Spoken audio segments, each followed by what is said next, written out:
Good morning everyone. তোমরা দেখতেই পাচ্ছ আমি এখানে রেডি হয়ে গেছি মোটামুটি। তো আজ হচ্ছে আমাদের পুরীতে সেকেন্ড দিন। এখন যাব হচ্ছে মন্দিরে পুজো দিতে। তাহলে চলো আমি পুরোপুরি রেডি হয়ে নিই, রেডি হয়ে বেরিয়ে তোমাদের সাথে কথা বলছি। তো এখানে রেডি হয়ে বেরিয়ে পড়েছি, আর বেরোনোর সাথে সাথে এখানে বৃষ্টিও শুরু হয়ে গেছে। প্রায় এখন ওই 11:30 মতন বাজে। বৃষ্টি থামার কোনো সিনই নেই এখানে। এখন দাঁড়িয়ে আছি শেটের নিচে, যা হোক করে ভেবেছিলাম তাড়াতাড়ি যাব, গিয়ে পুজোটা দিয়ে নেব, কিন্তু সে তো আর হলো না। তো এখন দেখা যাক কখন বৃষ্টিটা থামলে তারপরে যাব মন্দিরে। তাহলে বৃষ্টিটা থামুক, থেমে মন্দিরে যাই, তারপর তোমাদের সাথে কথা বলছি। তো বৃষ্টিটা থামতে আমরা মন্দিরে চলে এসেছি।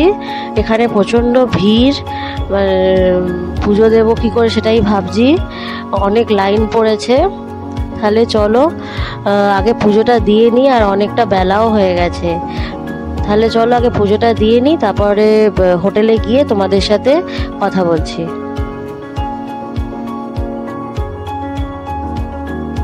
তো আমরা পুজো দিয়ে হোটেলে চলে এসেছি এবং খুবই টায়ার্ড হয়ে গেছি দুজনেই।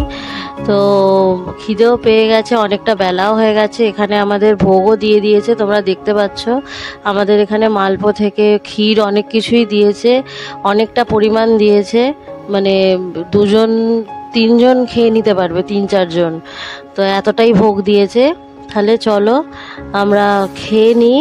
হাই ফ্রেন্ডস, তোমরা দেখতেই পাচ্ছ আমরা এখন সমুদ্রের পাড়ে চলে এসেছি স্নান করবো বলে সমুদ্রে। আর কত মানুষ এখানে স্নান করবে বলে চলে এসছে। আজকে ওয়েদারটা খুবই সুন্দর, আর মেঘলা মেঘলা ওয়েদার। একটু আগেই যখন আমরা পুজো দিতে গেছিলাম তখন প্রচণ্ড পরিমাণে বৃষ্টি হচ্ছিল। তো ফিরে আমরা হোটেলেই ছিলাম, বসেছিলাম, কি করবো বুঝতে পারছিলাম না। তো তখন মনে হলো যে যাই একবার সমুদ্র থেকে স্নান করেই আসি, কারণ একবার সমুদ্রে আসবো আর স্নান করবো না সেটা তো হতে পারে না। তো সমুদ্রে এলে একবার না একবার স্নান করতেই হবে। তাই জন্য আমরাও চলে এসেছি সি বিচে স্নান করবো বলে। আর এসে দেখি কত মানুষ এখানে স্নান করবে বলে চলে এসছে। খুবই ভালো লাগছে, আর সমুদ্রের ঢেউগুলো অনেক বড় বড় উঠছে মেঘলা ওয়েদার বলে। তাহলে চলো আমরা স্নান করে নিই, কারণ জলের মধ্যে তো ফোন নিয়ে ক্যামেরা নিয়ে যাওয়া যাবে না, গেলে নষ্ট হয়ে যাবে। তো তোমাদেরকে যতটুকু পারবো ভিডিও করে দেখাবো, তাহলে তোমরা দেখতে থাকো। আবারও তোমাদের সাথে দেখা হবে, কথা হবে নতুন একটা ব্লগ নিয়ে। ততক্ষণের জন্য টাটা, বাই বাই।